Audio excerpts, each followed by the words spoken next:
sekali sampai sekarang nggak pernah kita rubah-rubah. Sekarang kita belanja LPG per tahun devisa kita keluar 137 triliun rupiah. Dari 137 triliun rupiah itu yang disubsidi oleh negara 80 sampai 87 triliun rupiah per tahun, bos. Jangan tepuk tangan, ini sedih bagi saya. Sedih nih.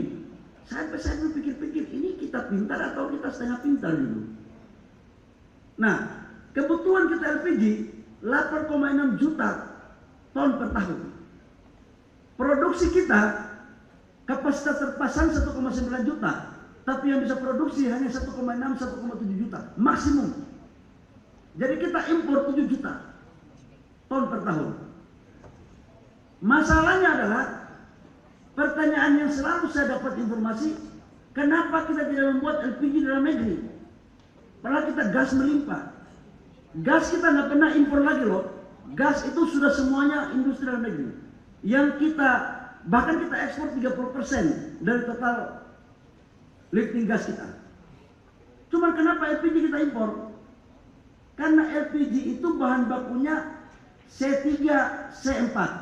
Saya pun nggak belajar di barang. Saya di kursus kilat oleh Pak Hilmi dari pesawat. Gas kita itu C1, C2. C3, C4 ini kecil. Makanya kita membangun industri dalam negerinya kecil. Dari situ saya putar otak lagi. Tapi tantangannya besar.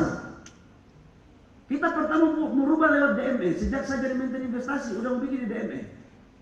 Tapi hantunya banyak yang menentang ini.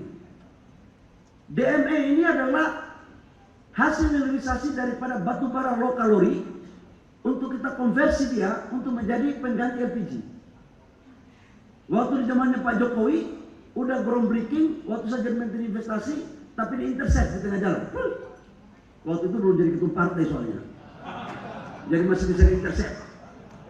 Belum jadi ketum partai, tapi kalau sekarang jangan coba-coba intercept. Saya kasih tahu memang. Orang Maluku bilang, "Ade, pele putus melintang patah." Nah, itu. Sekarang kita mulai buat, bikin DME.